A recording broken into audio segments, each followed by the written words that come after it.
All right. Well, hey, everybody. Welcome to another session of Tomb of Annihilation. Thanks for bearing with us as we get everything going for tonight. This is episode 3. Let's go around the table and introduce ourselves really quickly. Starting with Patsy. Hi, I'm Patsy. I am playing Dahlia D. Haven, a royal paladin to Lathander, and she just loves Lathander above everything else. Tom. My name is Tom. I am playing... Sorry, that was the other Tom, wasn't it? It doesn't matter. I don't know. I'm playing Aza Autumnleaf. She is a gnome and a druid, and exactly as cute as I'm not. We'll keep she's hideous.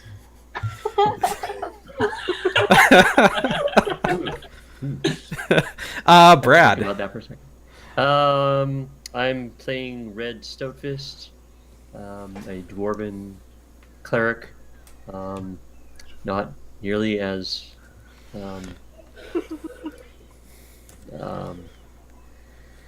devoted as Gallia, at least not yet. So Cool. James. I am playing Jarvis Rodinzath, a Triton fighter barbarian, and a quipper in the Salt Legion. Indeed. And last but not least, other Tom. My name's Arugam. I'm a short little gnome guy. I studied to be a wizard for a while, but one thing to another, and now I'm a tomb delver, swashbuckler, whatever, just a gnome. Indeed. Who's a rogue. A rogue. and a thief. Yeah, technically now, yeah. Was that really his first thieving? That you guys know of, yeah. Okay. His first on-camera thieving. Sure, okay. Oh no, we never did the dino simulation. I was just thinking that we will catch that in between this next one. Well, you're not going to need gold out in the jungle today, anyhow. So no worries. We'll pay off the golden fist or burning fist or. That's right. It could happen. That needs some sort of ointment. Sure. Probably just be losing gold anyways. So let's talk about last time. You guys raced some dinosaurs, and then you headed out into the jungle after debating about which guide to end up with. And you ended up with Quilgok, your favorite turtle friend. And yeah, you guys are out in the jungle now. You have bypassed the Bay of Port Nyanzaru, and Quilgok made sure that you did not run into any dragon turtles while you were at it. And you are now at the mouth of the river Soshinstar. You've got your canoe that you have been portaging along with you, and you are headed into the jungles of Chult. I hope everyone is just as excited as I am about that. I've been excited about it all week. Fantastic. All right. I just lost Brad's video. All right. It's not just me then. All right. So I guess with that said, let's go ahead. We can start the session here.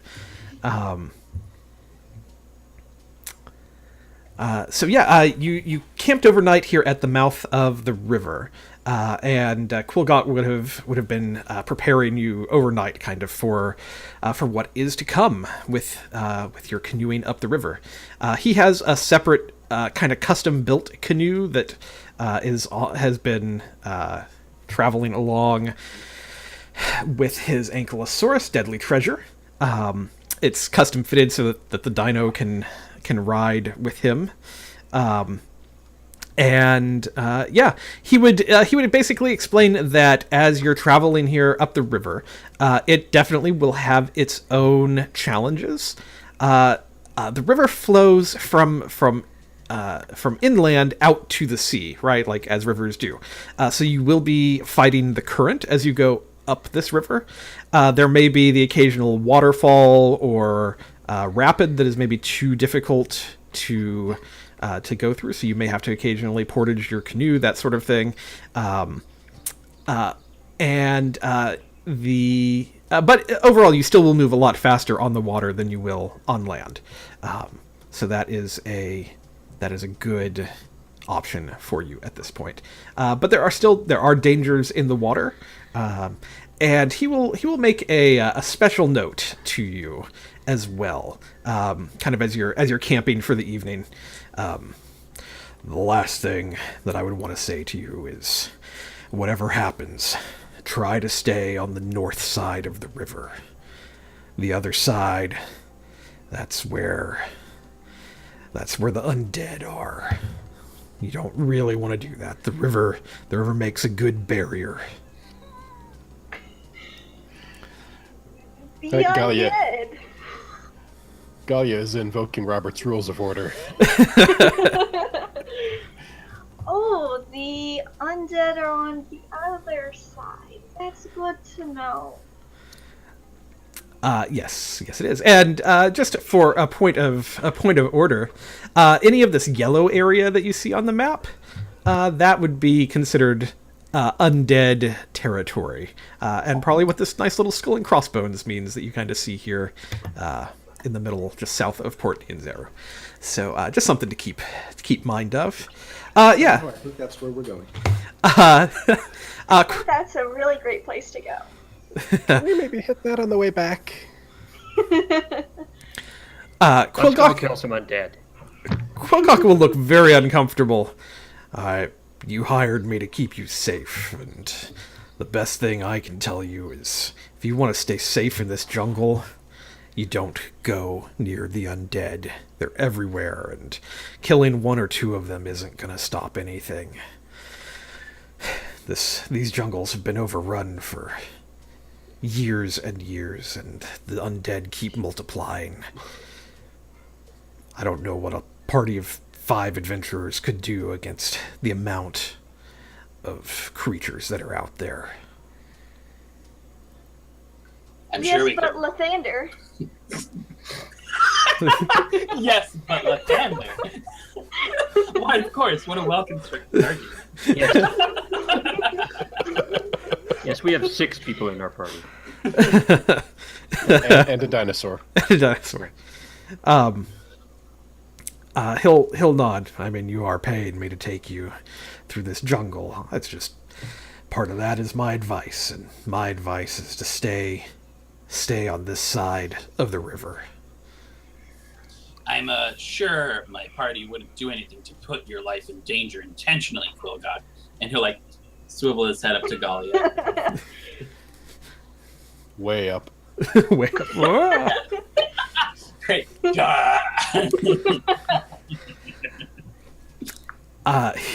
He will also just kind of look around. What else do you want to know about the jungle? What haven't I told you that you might need to know that you can think of? Do we need to keep watch? Well, how much do you like to live? A fair amount. Only a little. I'd suggest some watch for that then. Okay. Just a point of admin. Mm-hmm. So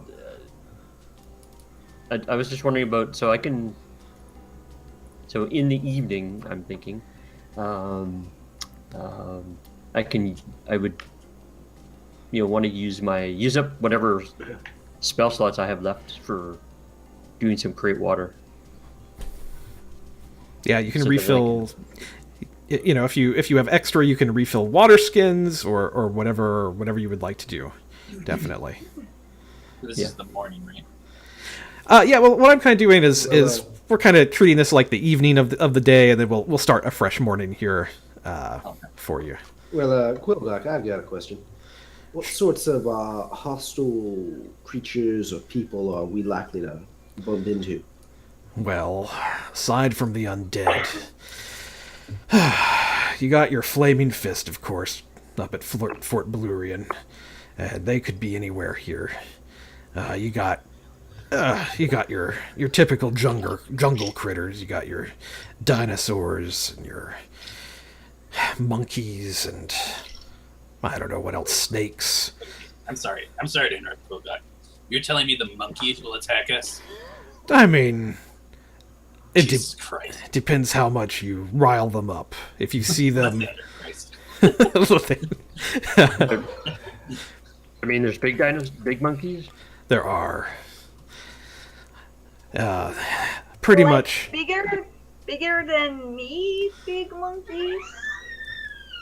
Yeah, he'll kind of look you up and down like yeah, like at least your size.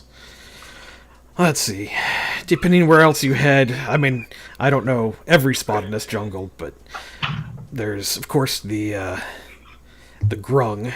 You got those out here. What's a grung? Well, those are little frog creatures, and they'll sneak up on you and take you out before you even notice them. So try to be aware of them. You rolled an 11 for your stealth. You did.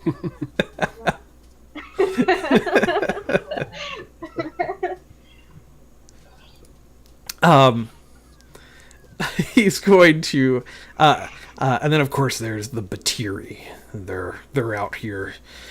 They're little tribes and villages, and they're not necessarily dangerous one-on-one, and you can even reason with them, but Sorry, remind me, Batiri are the indigenous humans? well, humans no, but indigenous yes.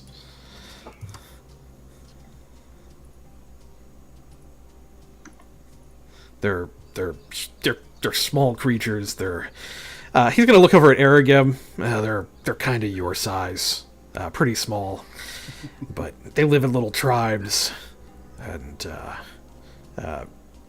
just watch out for them too. If you see them, if you see a big one coming at you with lots of masks and that kind of thing, they mean business. You mean like a big little guy, or are they big guys? Well, they're tall. Thinking like me tall or like middle tall? Well, most of them are small, like Arugam, and then sometimes they'll attack and they're big, like tall, like you. Do they use like magic, or I mean, I don't know them very well. I've tried to avoid them in my time out here. I mean, I guess that makes sense. Well, all right. I think I'm gonna get some sleep. Yeah. He's going to definitely let you guys rest, and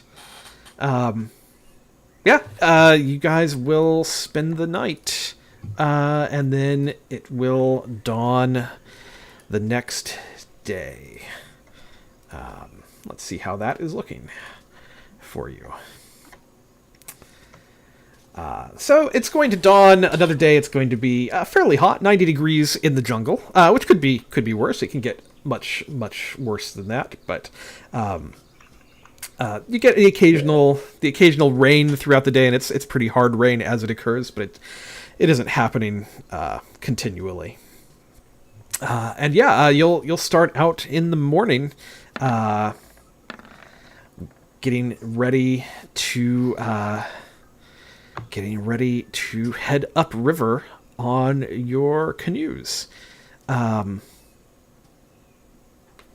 Ooh. Yeah. Let's talk briefly about your morning routine. Like, I don't necessarily want to make you have to describe it every time, but let's just kind of go through like what you guys are doing every morning, and kind of make a checklist for yourself of what you need to mark off of your sheets and that kind of thing. So I'm assuming everyone is applying bug salve out here. That will last you 24 hours and persist throughout even a heavy rain. You will smell terrible once you have it applied, but it's pretty effective. Not like citronella. Unfortunately, they have not perfected the scent of it. Is it kind of sulfury? You know what? I would say it would definitely give you advantage on any check to discover any kind of scent. Okay, let's try that again then. Okay, that's a lot nicer. So does your acid sweat dry out the bug salve? I don't think it does. I think we're going to. That seems like a lot to keep track of.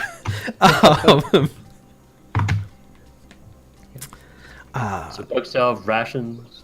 Yeah, I'll do a. So we only need one ration for one day, right? Correct. Yeah, Yeah. I'll mark that off in the morning, and then I'll mark off one water skin in the morning and one water skin at night. All right. And then, yeah, I would want to refill, like I said, use my create water spells in the evening so that I can Great. rest. And We probably don't have to create water if we've got periodic downpours. We've got the rain catcher too. Yeah. That will fill everything up for us. Yeah. Now the only thing with the rain catchers is like those take time to do. So like I would definitely set those up at night when you're camping, and they're going to benefit the most from heavy rains and that sort of thing. Basically, they can catch a certain amount of water in a certain amount of time, kind of thing. So we can definitely deal with that. But basically, it's about an inch an hour in normal rain, I want to say, and like 2 inches in like a heavy rain. I can double check that, but. All right, let's also talk about kind of your travel options here for just a moment before we get kind of back into the actual story of stuff. So as you travel, you can choose a few ways to do this. You can, on a canoe, you can basically move 2 hexes per day, unless something happens. Now that is going to be specifically up the river, so you are going to meander a little bit more, and it's not necessarily going to take you straight to everything, but yeah, you can move roughly 2 hexes a day unless there are obstacles or that kind of thing that come up. Secondly, you can choose what pace to set. You can set a slow, normal, or fast pace, and what that's going to do for you is if you set a fast pace, we will roll to see if you gain an extra hex for that day or not by setting a fast pace. But there are some penalties specifically to perception if you were moving that quickly. If you set a slow pace, we'll roll to see how much slower you move. Basically, if you don't move at all, or if you move 1 less hex, basically per day. If you are moving slow, you're moving stealthy, you're going to have advantage on perception and that kind of thing. And pretty much it'll give you options to sneak by encounters and that kind of thing. Normal pace, things are going to just happen pretty normally. My vote is normal. Yep. Yeah, Yeah, normal normal. makes sense for now. Okay. I just wanted to make sure you knew you had those options, especially like if you get into more dangerous territory later on or anything like that. I was going to say, unless we're being chased. But Yeah. Yeah. Can someone remind me where on the map we're actually heading to right now? We're going to that is where the shield. What's it? The shield guardian. Yes. And then Yeah, let's go there. yeah. And then I believe it was Oralunga was the thing that you were told about to go go visit as well. Where is Orlunga? Continuing to the west over perfect, here. Yeah. So that's even... Okay, yeah, we're just going in that direction. Cool. Yeah. So, but this is where you are for now. All right. Cool. Very good. All right. The last thing that we will do every day then is we're going to have a navigator. We talked about this briefly last time. Obviously, Quilgok is your navigator. You can choose to supersede him any day that you want to. You do not have to have him be your navigator. But if you ask him not to, we're going to have to roleplay that out a little bit. He's going to be rolling some survival checks every day, and someone can assist him with that, give the help action. Yeah. But that's going to determine how well you navigate throughout the day. What's his survival modifier? I don't think you know that necessarily. Oh. I saw Let's go it. back to his last survival. And I will be rolling those in private because in the off chance that you get lost or go a different direction or something, I'll be kind of monitoring that and tracking that separately from you guys. So, Quick question: since there is kind of a passive perception option, and Aza has a +4 on survival, would she be able to kind of notice passively if Quilgok's survival skill was leading us astray? I think what we would do, I don't think it would be a passive as much as like needing to be more of an active sort of perception for that.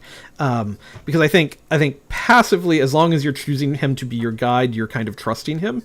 So if you as a player or as a character start feeling like, hey, we might be going off track or something, I think that's kind of when you would want to roll some perception and see kind of if you're noticing anything kind of crazy. Okay. Agent would also have to know where you're going too. Well, we have this map, right? These things have been marked on a map that we have with us. Correct. Yeah. Speaking of passive perception, I will deal with the map. What is everybody's passive perception?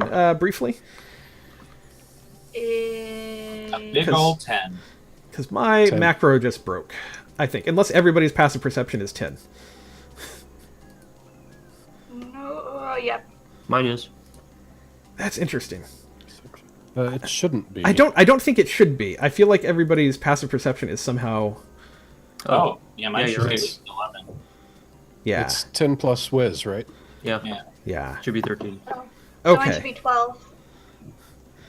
So that is interesting. Yeah. My character sheet shows 10, but that isn't right. Okay. Okay. That's super weird. Something must have broken somewhere in here. Right. All right. Well, in that case, just keep that in mind, what it is, because I may ask you occasionally. Normally, I have a macro that rolls it for me, so I can kind of check things, but it's just showing everything as 10. So I may be asking for what your passive is. All right. The map. So this map that you are seeing right now, this is what Syndra had been able to pull together from her research. So everything that is marked on here, you probably at this point would have had a chance to, other than the stuff that has been revealed since you received the map, obviously. So like Vorn and Orlunga, you would have had a chance to talk to her about. We can kind of retroactively do some of that if there are things specifically that you want more information on. We can kind of flash back to that conversation that you had with her, because you had time a couple of different places to have those conversations, and we can do that. So anything that you want to know about that is currently revealed, you would have the information that Syndra had on it, basically. She would have kind of given you an info dump on what she knew. Do we want to know about Camp Righteous and Camp Vengeance? Because those seem like maybe good places to leave the canoe and leave the river. Yeah. So what Syndra would have told you about Camp Righteous and Camp Vengeance for that matter. Camp Vengeance is an Order of the Gauntlet outpost that which is the Order of Paladins, basically.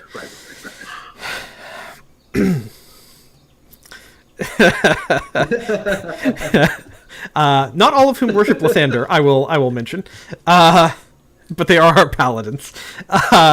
They had established kind of a bulkhead here at Camp Vengeance to start combating the undead. Camp Righteous is a forward outpost of that,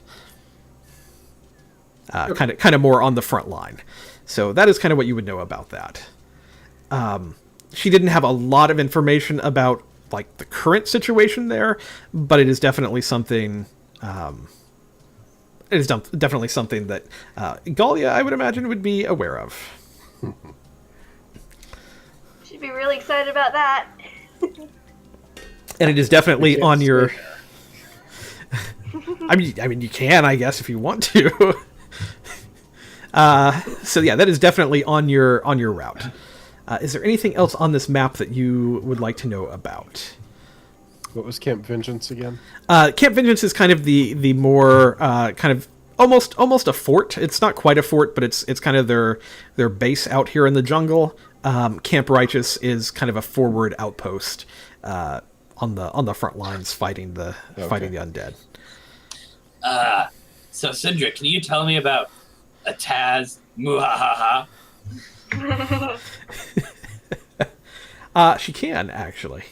A Taz Muhahaha is also known as is also known as the Laughing Gorge. There is basically there is a giant bridge here called the Monkey Bridge. And this thing is massive and spans just this giant chasm between over the river here. It's a pretty ancient sort of site.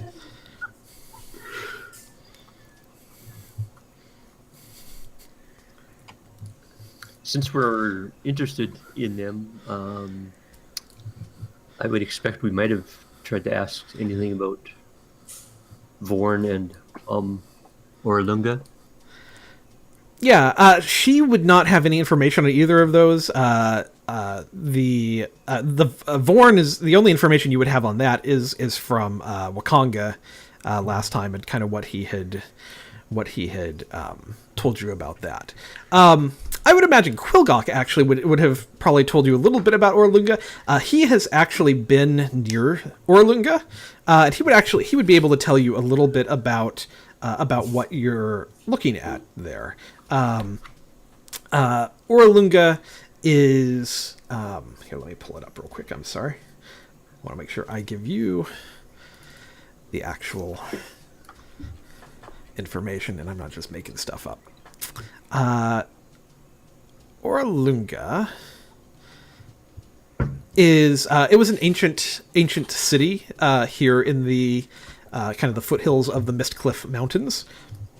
The only thing that's really left there at this point is a giant ziggurat tower that's kind of left there, and the rest is pretty much ruins at this point. He has heard rumors that there is kind of some kind of oracle or something that is there, but aside from that, he does not. He hasn't encountered that or anything of that nature. He's just explored near that area.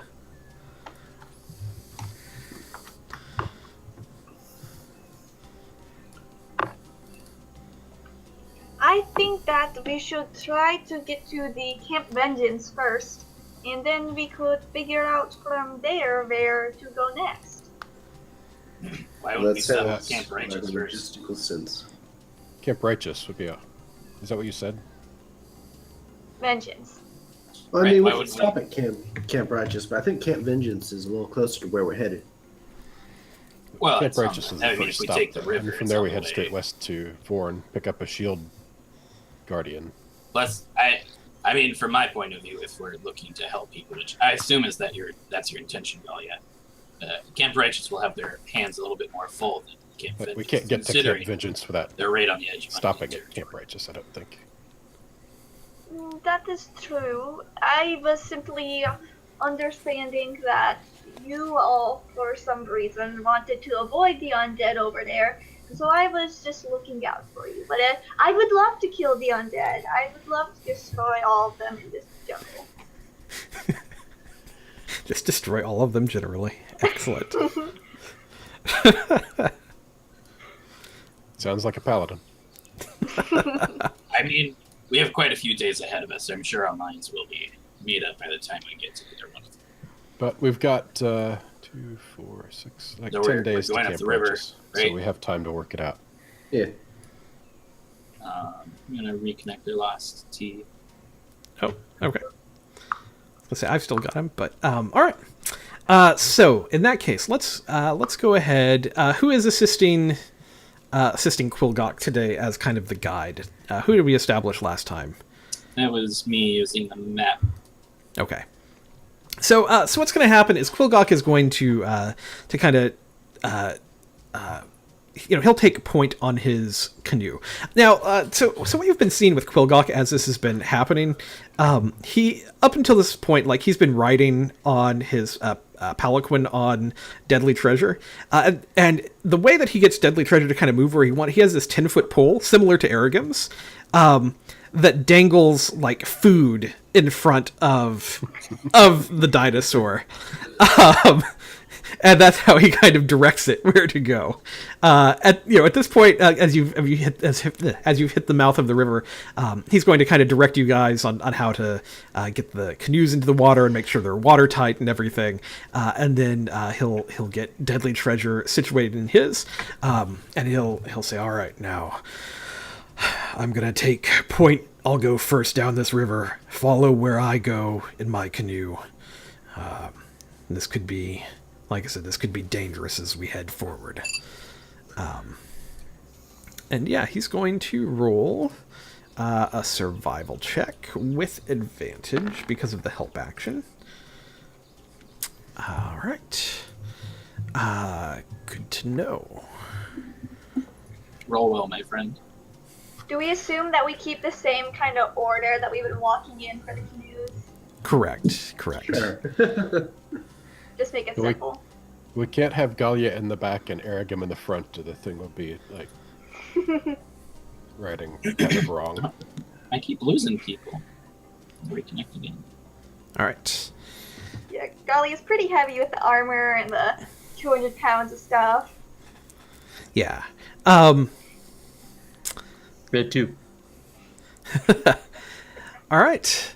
So you all are going to begin heading up the river. And the day is going to be to begin out fairly uneventfully. The canoes make pretty easy work of heading up river here. And you are fighting the current a little bit here at the beginning of the day, and as you progress, it's going to tire you out. But there will be a couple of times where you have to navigate around some rapids. There's a couple of waterfalls that you probably don't want to go over with your 200 pounds of equipment, that kind of thing. And so you get out and portage the canoes around them. That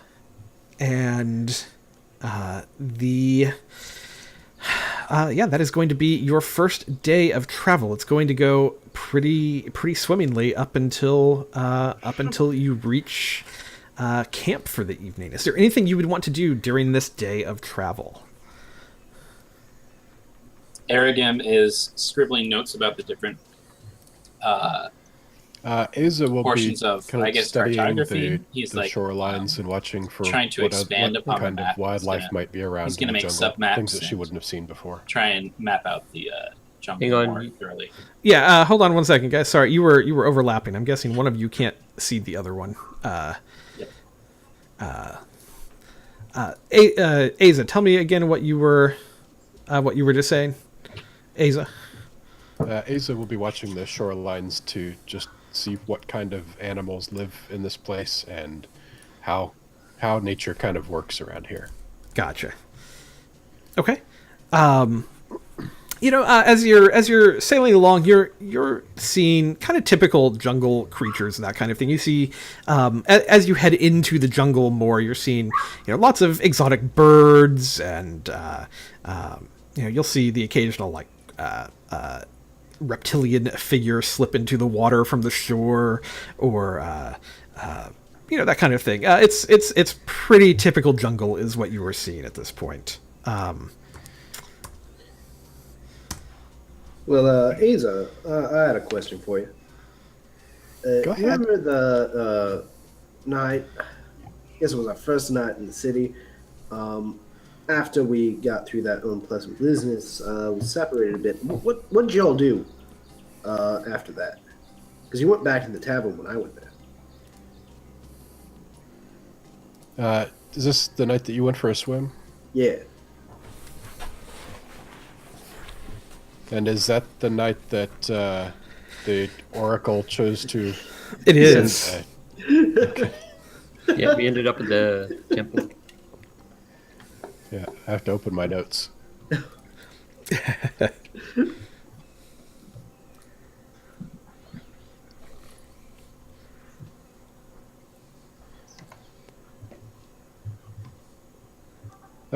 Somebody stumbled up to me on the street that night, and he said we should speak to the wise guardian of Orolunga, west of Mbale. So that's why we decided to head up this particular river. Right. I mean, that had to have been... Okay.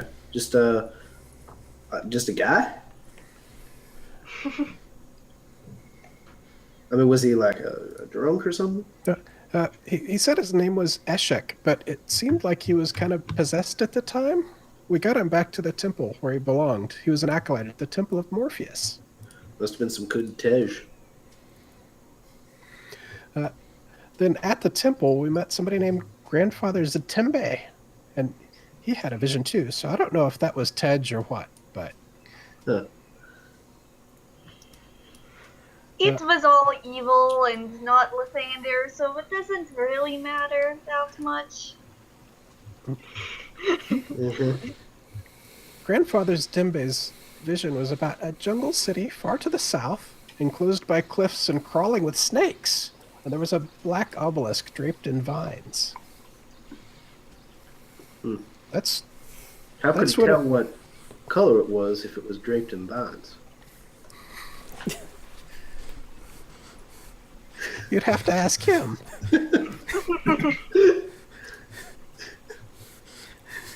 Which you can't, Well, because he's unconscious. He's still unconscious? As far as you know, you never went back. and miles away. It will work out.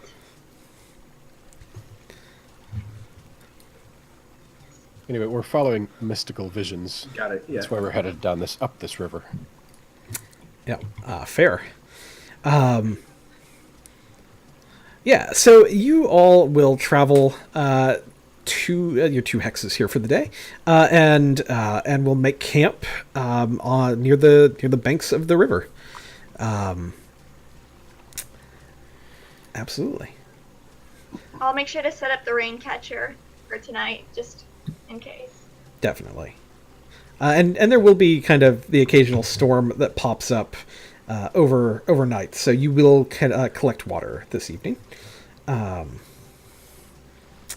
Let's see. Sorry, I'm looking up one thing here.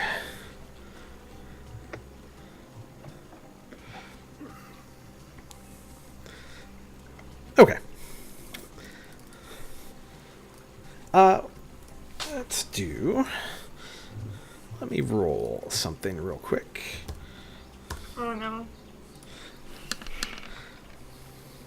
Just All right. rolling dice for no reason. No, just... there's a lot of things to simulate in this game. All right. Yeah, so you make camp for the evening, and kind of hunker down with the rain and things kind of occasionally pouring. So I'm guessing those tents that you bought come in pretty handy at this point. The tarp that who bought the tarp? I don't remember who that was, but Aza doesn't set up a tent. She just kind of hangs a tarp up on whatever she can find and gets up under it. Okay. In camp this evening, is there anything anyone would want to do? I would want to ask Kogok if there's anything that can be hunted for food. Yeah, I was gonna say I might try foraging. Yeah. Quilgok will nod. There's plenty of food here in the jungle. There's lots of creatures that you can go after. Depending what sort of things. You can obviously fish from the river. Just make sure you cook whatever it is that you're catching really well. You don't want to catch any diseases. Otherwise, there's plenty of game out in the jungle if you are after it. Of course, there's plenty of dinos, and in a pinch, some dino meat will keep you pretty satiated. Plenty of other creatures as well. Whatever you would like to do, I'm sure you could try to find some tracks of something out in the jungle.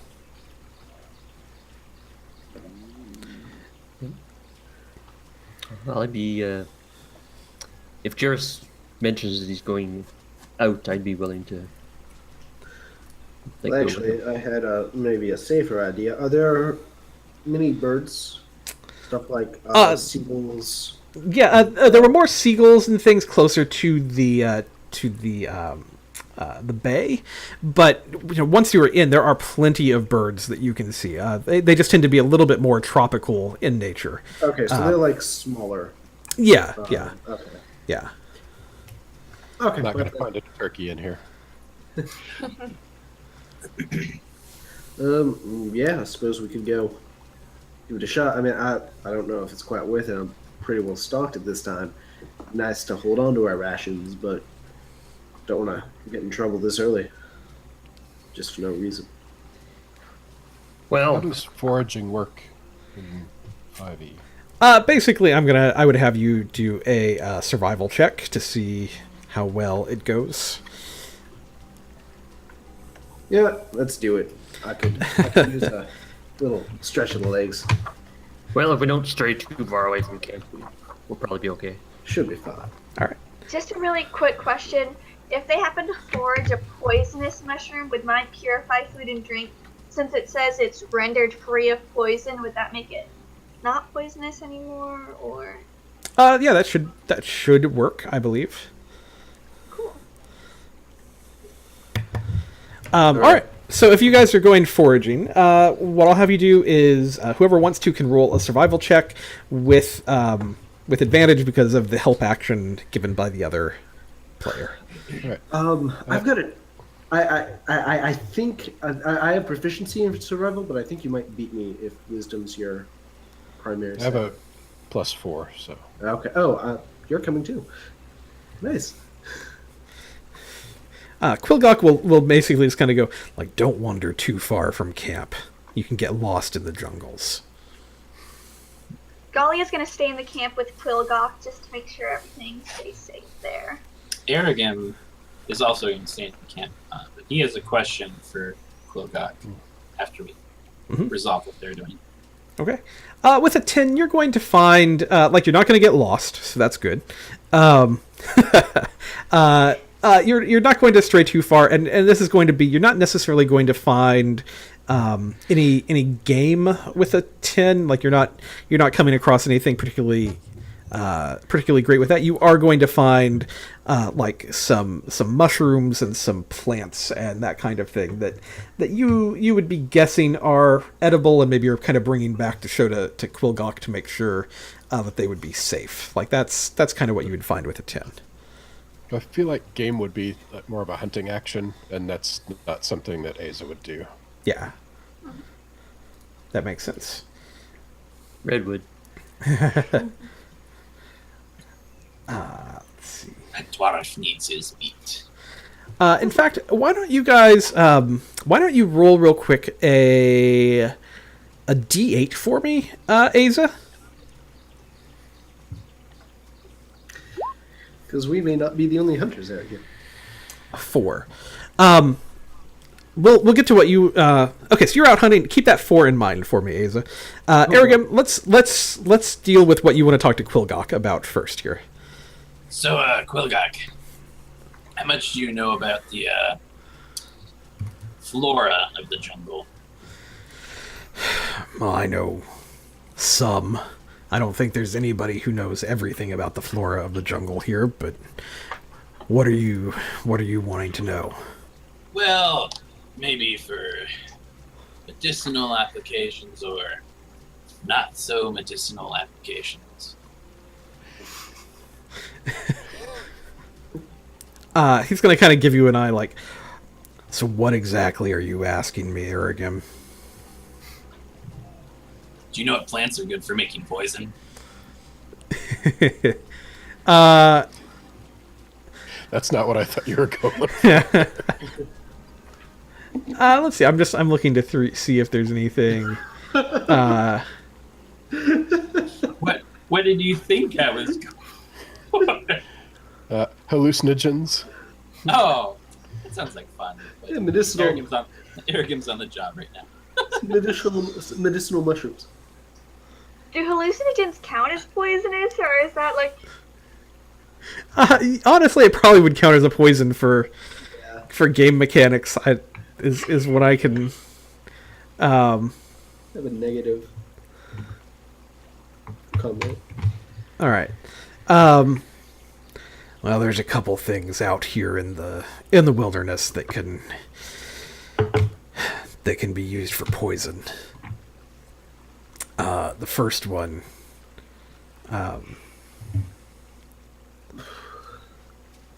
Let me see. The main one would be the ryath root. I'll paste this into chat. It's not necessarily a poison. In fact, it can be used for healing. It can give you some extra energy when you need it, but it could poison you. It's kind of a last resort sort of thing. Basically, it gives you temporary hit points if you consume the ryath root, but you also have to make a Constitution saving throw or else be poisoned with it. All right. Functionally speaking, would that purify the con save, or would that get rid of everything that it does? There's only one way to find out. Yeah, that's a good question. We'll find out if it happens.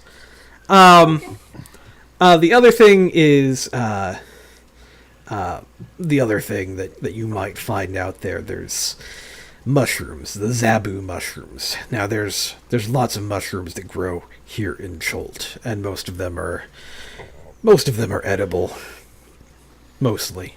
But the Zabus are pretty rough. You have to handle them very carefully. They generally grow on like rotting wood and dead trees and that sort of thing. If you can pick them up without releasing the spores, then you can use them. You can throw it at another creature, and when it hits those spores, it'll go flying, and that can be pretty devastating. I once got sidelined by some Zabu mushrooms and almost died out here in the jungles. Would have died if Deadly Treasure over there hadn't hauled me back out of harm's way and carried me to civilization. All right then. So I guess if you could harvest the spores, you could probably make something pretty potent. Yeah, I guess so. Can't say I've ever tried. There's an O in there. Why? Wizards of the Coast. All right, I appreciate that. My last question is the inverse. reverse, opposite, whatever. What about the healing applications of some plants or stuff like that? Sure. Beyond the root. Right. Well, there is the root. Probably the. I've never actually seen this one, but there's minga leaves.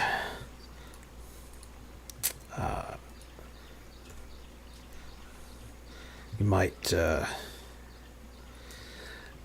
I've heard that those can help you out in a pinch. But the bushes are pretty rare here in the jungle.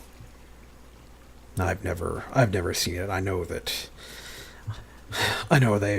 fetch a pretty good price back in the markets back in Port Nianzaru if you can bring it in. Like pretty good price. Like it's like 2 gold for an ounce of the leaves basically. And like what you can do with these, like you can grind them down like a tea or dissolve it in a liquid, that kind of thing. And it's going to give hit points back. Basically, you get 1 hit point per ounce of leaves that you consume.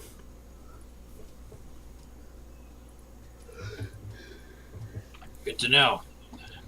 Thank you. I'll keep my eye out for that kind of stuff. Yep. He'll nod.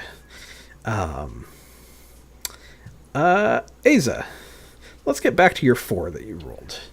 Yes, 4. So you're going to come back into camp. What you will have found is you're going to find a bush that has. Let's see. That's not right. Helps if I put the slash in there. You're going to find a bush that kind of has these berries on it. They're about the size of grapes, but they are kind of a dark brown color. That is what you're going to find out in the wilderness. There's going to be 18 of these berries on the bush. Okay. Do I run into any animals along the way that I might talk to and ask about? You might see like a little stuff. You might see like a little kind of like lizard or iguana or some kind of like little scampering creature on the way. Yeah, that seems reasonable. Right. If I can speak with animals, I would ask them if these are things that you can eat. Sure.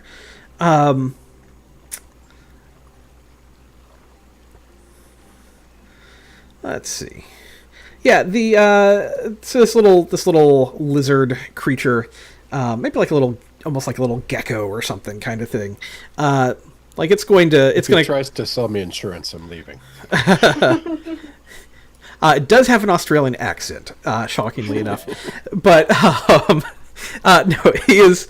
So I was just deciding if I wanted to actually try to do that or not, and offend everyone. No, he'll kind of stop his scuttling along when you address him, and kind of shocked to have a humanoid creature talking with him. It basically is like all of the deadly creatures of the world live here. And It's Australia. It's Australia. And he is going to kind of stop and scamper back towards you, yeah,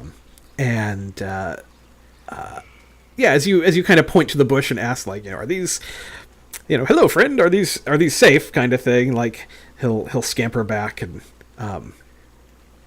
yeah, they taste pretty bad, but they are safe to be eaten. Yeah, absolutely. They kind of have a bitter sort of taste to them. Do they do anything else?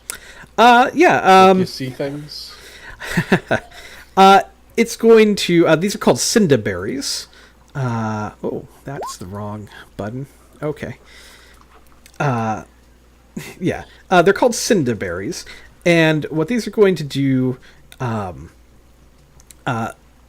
first of all, you have to eat them pretty quickly to be able to get the effect of them. You have to eat them within 24 hours. Otherwise, they go bad really quickly. And if you find them too bitter, you could probably like crush them and add them to a drink of some sort or something like that. And as long as you eat at least 10 of them, you will have advantage on any saving throws against disease or poison for the next 24 hours. So yeah, they have a kind of a minor restorative property to them that the lizard would tell you about. Excellent. That's a smart lizard. It animals. Well, if he hadn't told you, your turtle guide would have, so. Okay. So assume that this information comes from both of them a little bit. All right. Sounds good. Excellent. All right. So yeah, you have discovered some berries in the woods, or in the forest, jungle, whatever this place is you're at. Unfortunately, you do not find any game to hunt down, though, Jarrus and Red. Really, it's just this berry bush that you kind of come across as the three of you look for game out in the wilderness. So retiring for the evening, I'm who is on watch? What is your watch order? Asa can go first. I think you're muted, James. Sorry. So it's 8 hours for the long rest. Each of us need 6 hours to sleep. So I think we have more than enough to cycle through the 2 hours. Wait. Dahlia'd want to take the very last rest because she likes to get up at like dawn to do her prayers and that kind of thing. Of course she does. I can take second shift. Okay. Are we do one person at a time or two people? We can do 2 people for 1 shift. I mean, Quillgok can take a shift as well if need be. Right. So that actually gives you 6 people. I'll take the last shift with Galia, and then if we're doing 2 people for watch. Oh, I was just gonna. Get wrecked. Dahlia will be doing the thing where she'll be watching, but she'll also be praying at the same time, to kind of the one eye open sort of thing.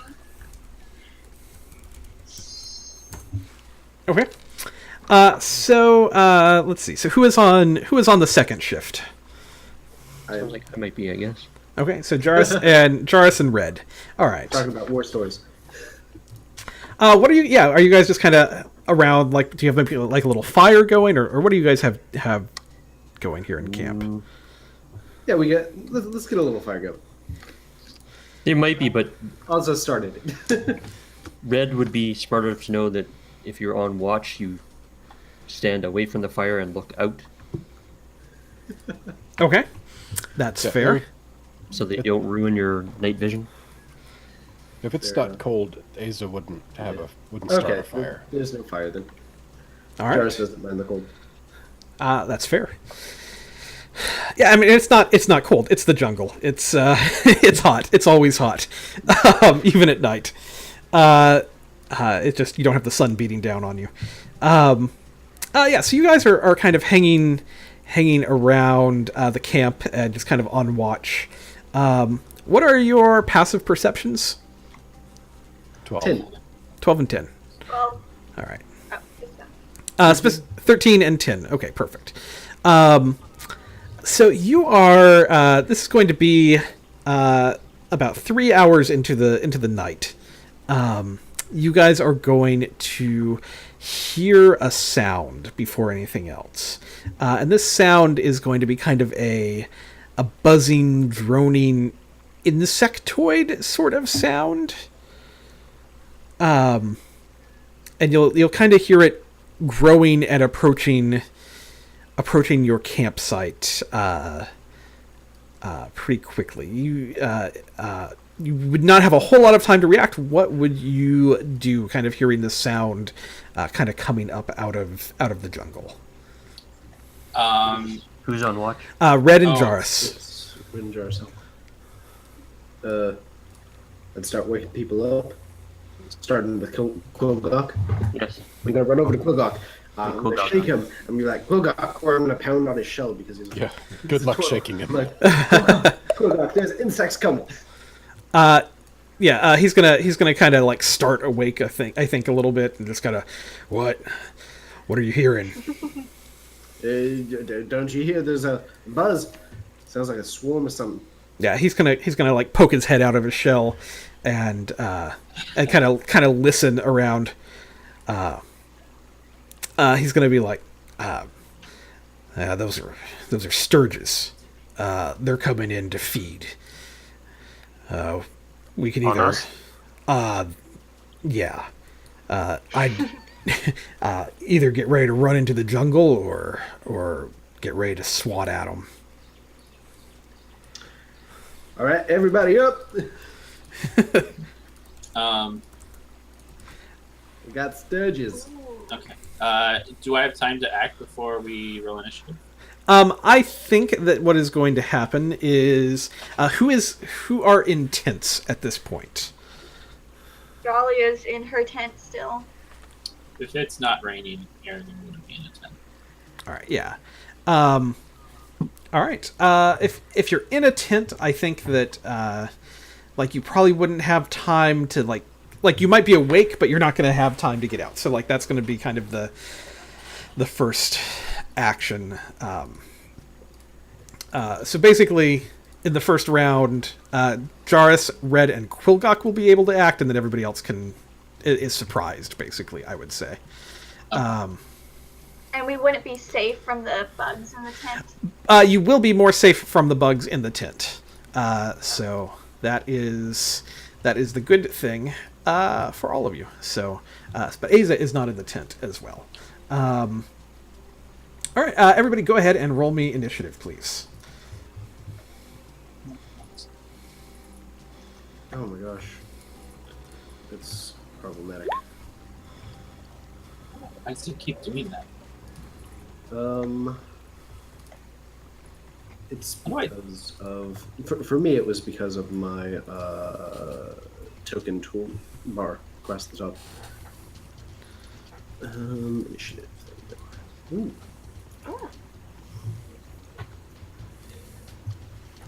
Oh, jeez.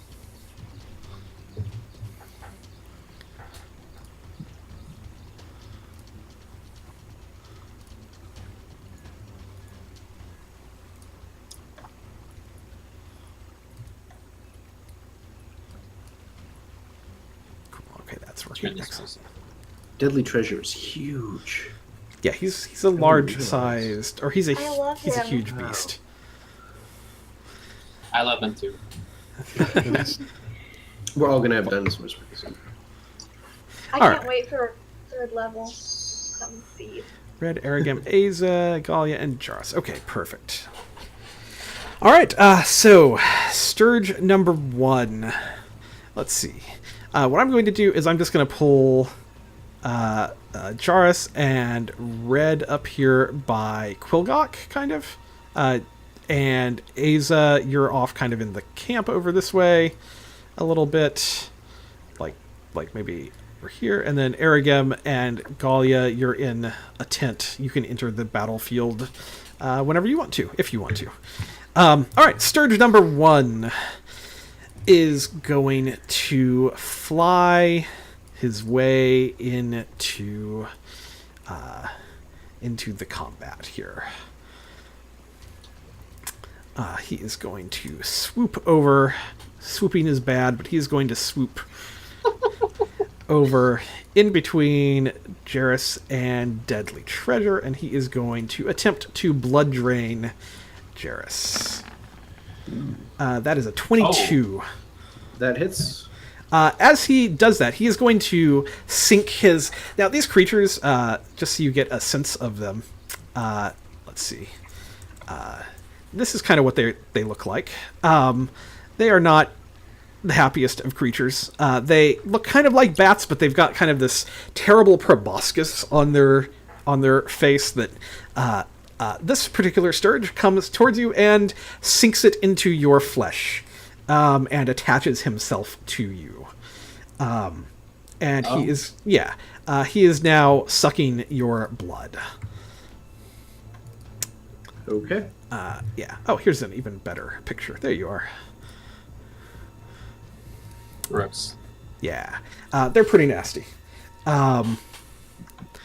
Stirge number 4 is going to come over here. He flies over and starts buzzing around deadly treasure. But he cannot attack this turn. Jarrus. Well, as a first point of order, I would very much like to enter my rage, please. That's the most polite rage ever. Damn it! I just pick him up and throw him on the ground. Just pull him out of me. Well, yeah, you can absolutely try to. You can. Confounded bug! Why don't you do an attack and see how well that works? Is this like a grapple kind of thing, or? Yeah, we can do a grapple. That would make sense. Basically, you use your attack action, and you're going to use your athletics. Athletics, great. And then he's going to roll dexterity against that. Because I am raging, I have advantage on this roll. Perfect. That's a strength check. Mm-hmm. So 19. 19 is great. Let's see what the contested dexterity does here. 20. This thing is so embedded in that, and you are raging so hard that you just cannot get a grasp on it, and it's sunk into your shoulder. That was a mistake. Yeah. Could have just attacked it. All right, Golia is up. It was a good try. All right. So Yeah, she valiant effort. Starts hearing all the things, and she wakes up like, what? Okay. And then she'll use the action to get out of the tent, making sure she still has her hood on and all Yeah. of the good stuff. Okay. Yeah. You're going to see Jarrus kind of raging and swatting at something that is like a kind of a nasty growth almost coming out of his shoulder. Yeah, that is what you see. So can I only get out of the tent? I can't do any kind Yeah, of what I'm going to say is exiting the tent is like getting it open and up and everything is kind of your action. So I will give you movement, but I don't think you get an attack action this turn, basically. Yeah. Let's see. I'll just move in between these guys right here with holding the shield up and ready to protect them. Okay. Aza, I would assume that Jarrus is yelling at this point, and they've kind of been going Stirge kind of thing. I'm sure Quilgok is sounding the alarm at this point, everybody up kind of thing. And yeah, what are you up to? Let's see. I need to measure. Oop, I lost it. Yeah. So Aza will move over to about right there. We'll produce flame as a cantrip and then toss it at this Stirge right here. Okay. Produce. 14 is just going to hit. Yeah. Excellent. So 4 fire damage. 4 fire damage. Yeah, you see the shape kind of swooping out of the darkness at you, and you shoot a little dart of flame over at it, and this little thing just kind of goes up in a burst of flame and smoke and dies. Oh wow. Not easy to hit, but Yep. Stirge number 6 is going to come over to Jarrus as well, seeing that his friend has a delicious dinner. Because of flanking, he is going to get He's not fighting. advantage. I'm not flanked at this point. That's actually, you're right, because it has to be on opposite sides, Yeah. correct? I would also like to, since he is within 5 feet of me, I would like to use my protection fighting style to give him disadvantage. Okay, I think you have to trigger that on your turn. Is that correct? It just says when a creature, when you see, attacks a target other than you. Oh, perfect. Yep. Okay, Is that a perfect. reaction? Yeah. So he's he will. Like, I got you. He will It's not even a have. reaction. You can just do it. You can just do Yeah, it. it's a passive effect. Cool. Yeah. So he will have disadvantage on this. Excellent. All right. So he's going to attempt to blood drain Jarrus as well. That is a 16, which I'm sure. That does hit. Oh, does it? Aw. Oh, because of your. Yeah, that's right. In that case, he is going to attach himself to I your will other persuade. shoulder, doing 4 damage in the process. 2 damage because I'm. Oh, that was the wrong thing. I'm at 17. I'm at 15. It didn't subtract. You haven't taken any damage yet. It starts at the end. No, there's piercing. There's 4 piercing that is reduced to 2 because I'm raging. You haven't taken any damage yet. There's 4 piercing damage that would Yeah. attack me. Yeah, instead at the start of each of the Stirges' turn, the target loses 1d4 plus. That's the initial That's attack after does it damage. attaches. Oh. Yeah. The initial attack does damage, and then each turn he's attached, he automatically does damage, basically. They're nasty if they get on you. Arugam. Arugam will use his movement to get out of the, or use his action to get out of the tent. Is there a tree or something nearby that he could hide behind? Yeah, we'll say there's definitely a tree that you can have access to. Okay, is right there good, or you want me to move like here? Yeah, I'd say like it's probably kind of just at the edge of the map here. Yeah, that's Okay. perfect. Yep. And he'll use his bonus action to hide. 13. Okay. That beats their passive perception, so you are hidden. Sweet. That ends my turn. Okay. Red.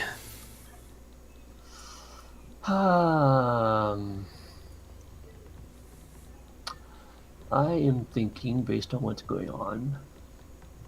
Let's see here. Well, I'm going to use bonus action for divine favor. Just have to remember that I'm doing that. Oops. And I'm going to try to remember that I'm concentrating. Is that the yellow dot that is on you now? Yeah. Okay. Trying to have something that shows up here.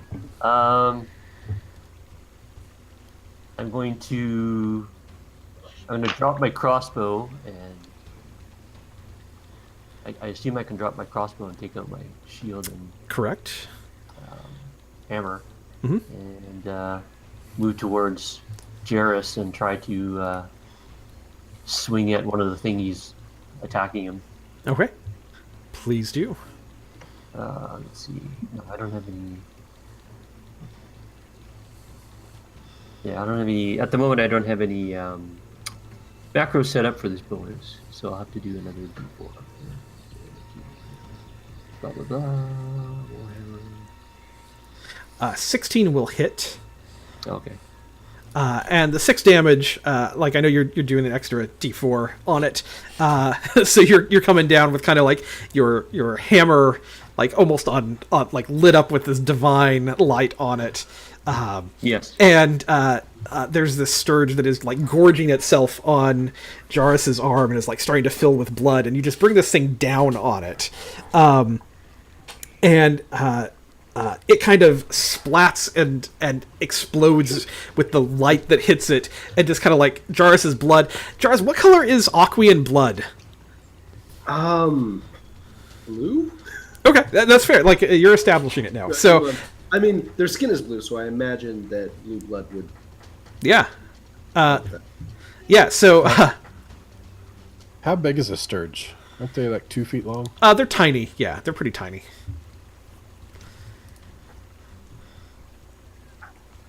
Taller than Arugam if they're 2 feet long.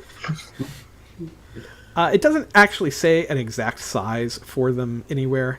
They're like pixie-sized. Yeah, but they're pretty tiny. I would say they're a little smaller than Arugam. Anyhow, yeah. Bigger than pixies. Okay. So he goes splat. Is I should hope so. Otherwise, I'd pretty much just hit Jairus in the face. Yeah. Yeah, like 14 inches, 12 to 14 inches. That makes sense. Yeah. What I want to see is like if there's any, because you're smacking this thing that is attached to Jairus here. Jairus, can you roll a dex save for me? Sure. And just see. Why not? And that's If I why I have didn't to- throw fire at that one. Hold still, Jairus. That's a 5.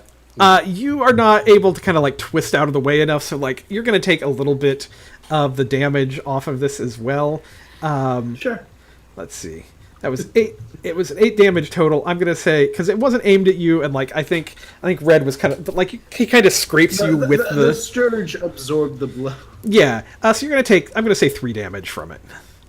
Okay, so that reduces to 1. Yeah. There you go. 2. 1. Things round down. Great. Let's see. This Stirge is going to fly over to Red Stout Fist, and it is going to attempt to sink in to your leg.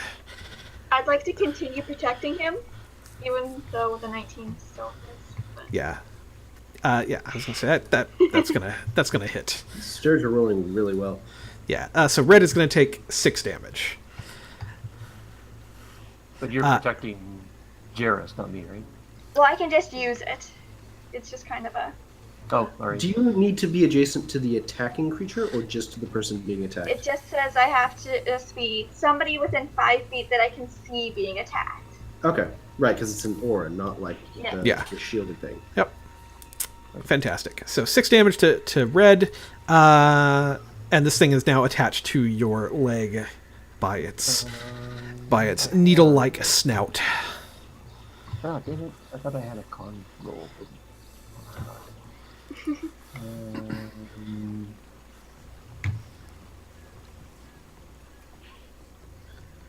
And I just dropped concentration. Oh. What were you concentrating on? Divine favor. Oh, yeah.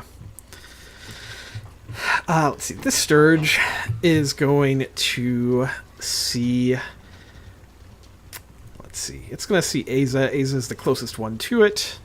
It's going to come over here. And its friend also just got blasted. Not that they're smart. They're not. Aza is the closest one to it. Quillgawk and Deadly Treasure are not in initiative. Oh, that's a good point. I'll roll for them.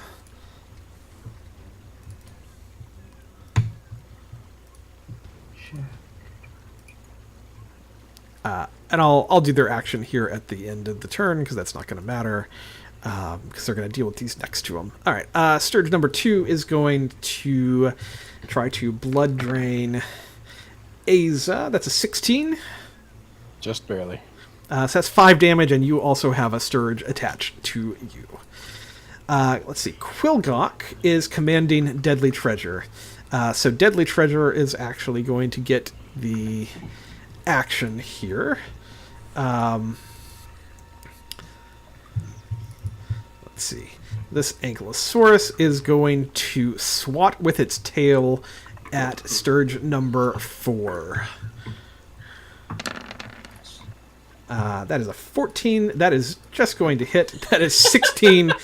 Like it just flicks its tail, Splat. and yeah, this thing The just Stirge turns into a fine pink mist. yeah. That is a dead Stirge. All right. Let's see. First round of combat is over. Stirge number 1 is attached to Jairus still. So you are going to take some damage. Jairus. It's 1d4.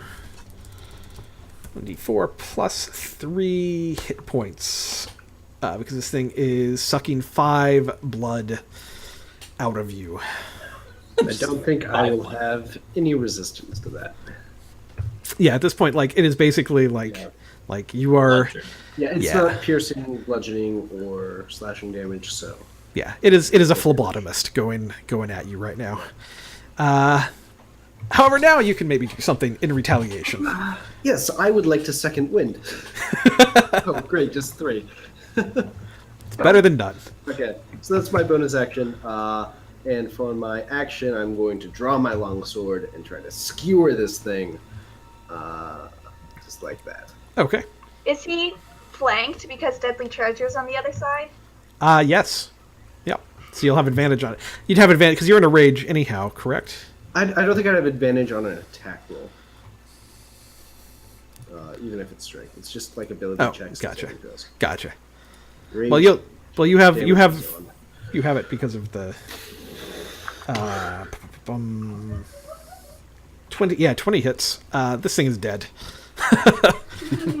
You kind of slash through it. I want to like stab into it. I want to pierce it and then just like throw it Excellent. into Yeah. the tree. It just splats and then just starts to slowly fall down with an aqua-colored trail Yeah, absolutely. down the trunk of the tree. Galia. Okay, I'm gonna kind of loop around this one that's connected to red, and then I'm going to give it a nice big smacky smack. With Lathander's blessing, of course. Yes, of course.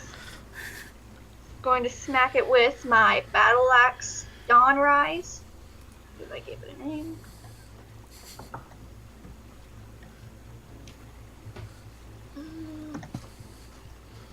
That is going to miss.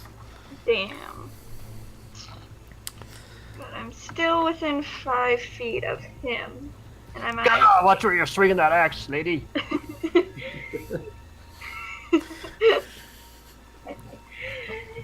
It's okay, I got you. And she'll kind of like try to, like, not actually, but she'll still try to like put the shield between him and the Stirges, even though it's not doing anything. I like Red is the one who's worried about getting hit by somebody's weapon after he's just hit Jarrus, smacking another Careful one. that thing. Hey, I hit the bug. You did. Asa is up.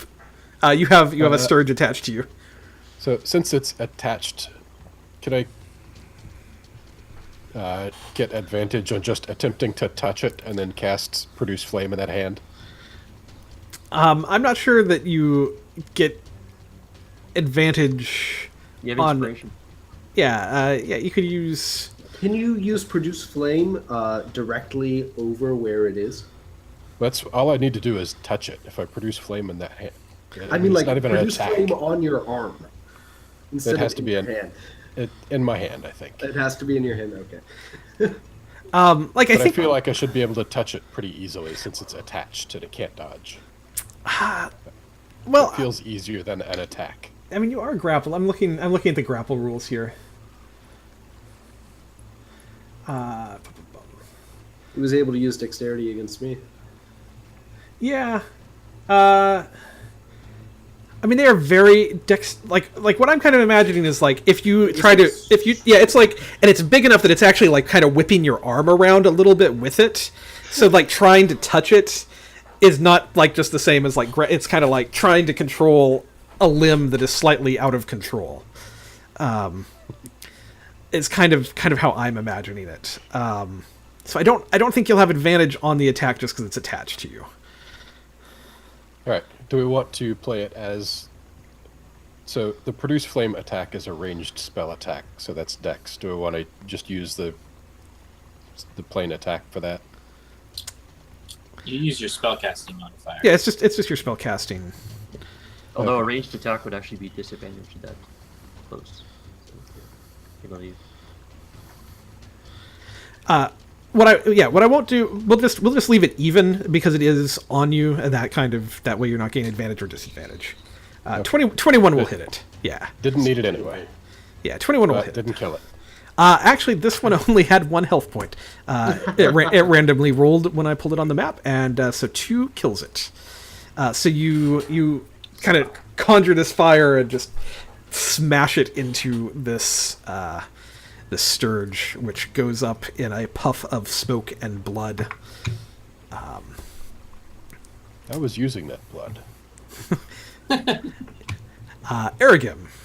Arugam is going to sort of whip around the tree and push off of it.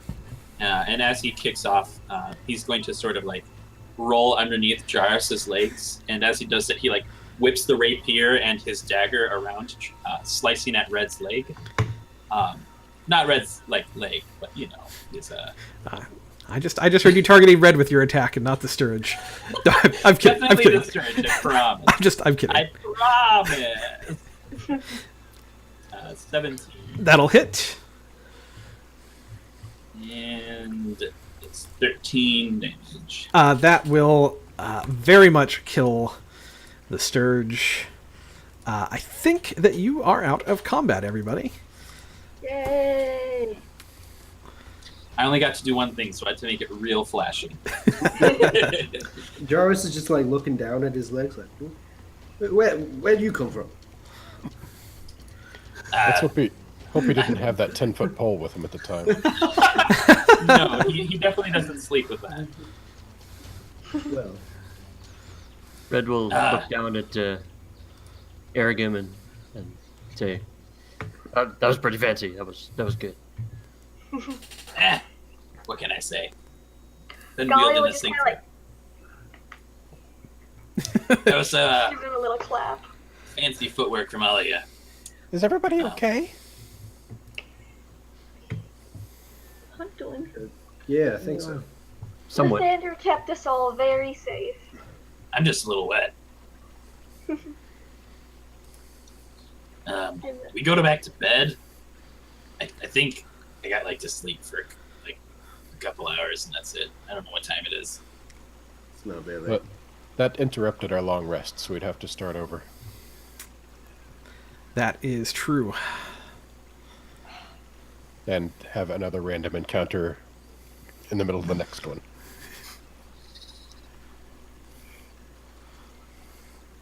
Well, I thought if you didn't interrupt it for more than an hour, it's still considered a long rest because you only have to sleep for 6. well, we've already done one watch, so somebody's already been up for 2. Whoever was on the first watch has already done Yeah. 2 hours. That was me. Yeah.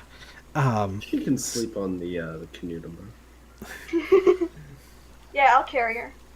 I mean, you're Aw. only a couple of hours in, so I mean, you know, this is 3 hours into the watch. So I mean, it would just put you a little bit later, starting in the day, the next day, if you want to take the full long rest still.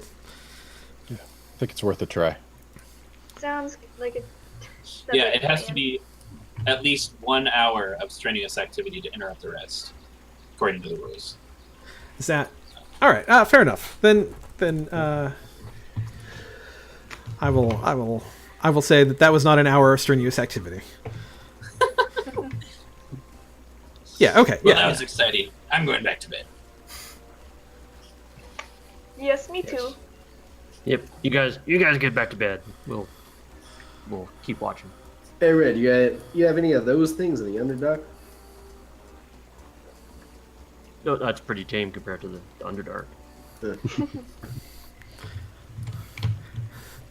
Yeah, you probably would have some of those down there, but those things are everywhere. They're nasty.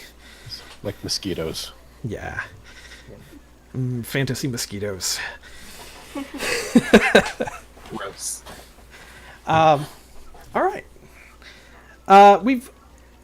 We've got about 15 more minutes until we've been going for, well, since technically we were going from 8, but we started a little bit late. Do you guys want to take a break? Do you want to play a little bit longer here before we break? Do we want to try to move to our next camp and then Yeah, break? my food will Yeah. be done soon, so if we can wait like 5 minutes or Okay. so. Well, why don't we do one more day of travel, and then we can deal with that. Okay. That can go real quick. Yeah. All right. So yeah, you'll make it through the rest of the night. No other encounters. So you can take a long rest and get all of your spell slots back, of course, and all of that sort of thing. The next morning will dawn. Please make sure that you mark off any rations, bug spray, whatever. This is our 5th day in the jungle. Did we get any water back from yesterday? Yeah, Last you would night? have. You probably would have gotten. Let's see. What is it? 2 inches. Let's see. Overnight. Let me see here. Or from if people didn't use If not produced water is a thing. Did we use produced water for? Did anyone produce water? Yeah. Let's see. Shopping in Port Nyanzaru. The rain catcher. So Yep, if someone wants to. it's 2 gallons per inch, and you would have gotten at least 2 inches overnight. So you have 4 gallons. Gallons. Yeah. Wow. So you would have 4 gallons of. That's 8 water skins. 8 Yeah. water skins. Yeah. Wow. So that's what. I'll take 1 water skin back from that. Well, I can still use my spells for my own, so you guys can. Yeah, I'll take some of that water too. That's 2 each then. 2 each except one person gets 1, right? Yeah, because No, skip me. So Oh, skip you. 8 divided by 4. cool guy. Great. Okay, I'll take. Kulgoth can manage on his own. That's what we paid him for. Yeah, he's got his That's why we own. gave him money. He's got his own stuff. Yeah. Yeah, the day is going to dawn. It's a fairly mild day for the jungle, shockingly. It's only 85 degrees. It's fairly calm. There is a kind of a drizzle of rain that kind of dogs with you throughout the day, but you're in the canoe. It's really not too bad. So let's see what happens as you continue on your way. Let's see how Quilgok does with advantage on his survival check.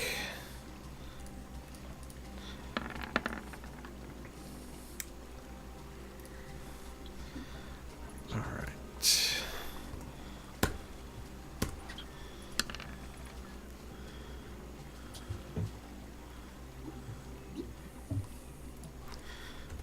Sorry, this takes me just 1 second to do.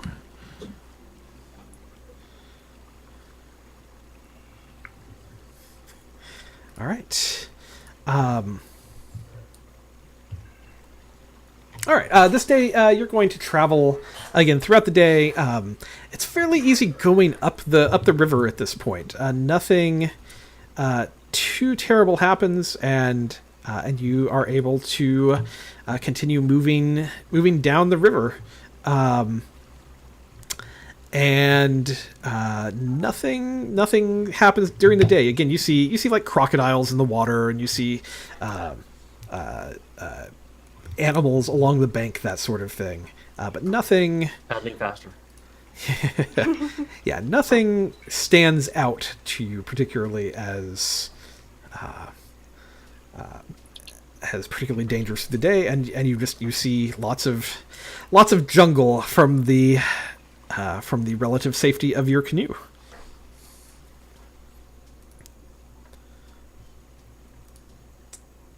Can you guys see and hear me? Yes. Yes. Okay. Yep. Let's see. What are all of your passive perceptions again?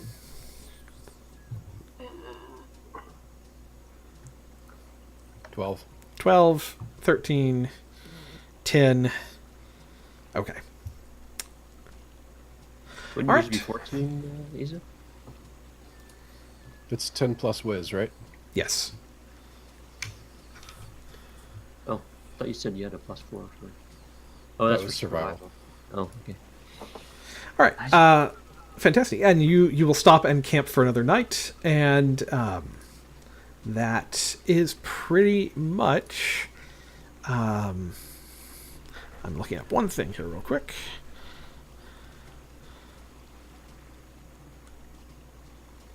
Yeah, that is what happens for your day here. It's actually a pretty uneventful sort of day, and you're able to camp one more time for the evening. And it's a pretty. Would you guys take any special precautions or anything for camping, or given the Stirges from the night before, just kind of keeping watch the same way? And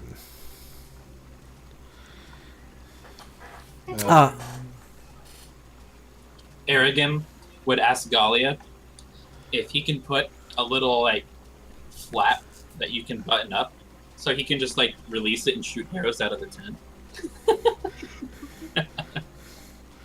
That would probably let water in, so not a good idea. I mean, you could do it in your tent, but my tent will not have that. Oh well, I don't have a tent, so we'll just leave it. Quilgog will seem a little on edge as you're camping for the evening, and if you were to ask him about it, he would just kind of look over the river and we're close to the undead now. Don't worry, you have me. I will make sure that any of the undead will be destroyed by the light of Lathander. He doesn't seem particularly necessarily. There we go. Quilgok, you ever been on the other side of the river? He's going to shake his head no. Not at this point. I've spent my time trying to avoid some of the undead. When they first show up, you ever know the forest when they weren't there? He's going to shake his head. No. They've been here as long as I have. Now, we turtles don't have exceptionally long lives, but it's been a very long time that the undead have been in these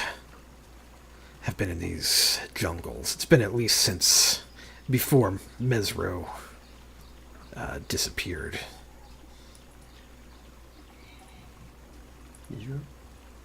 Mesro is the city over here that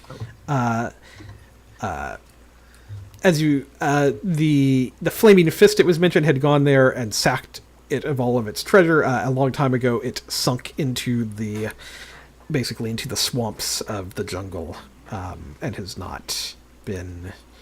But that has been quite a long time ago. Like, that's 100 years ago that happened, at least. Probably longer than that. I wrote it down as Nebtro.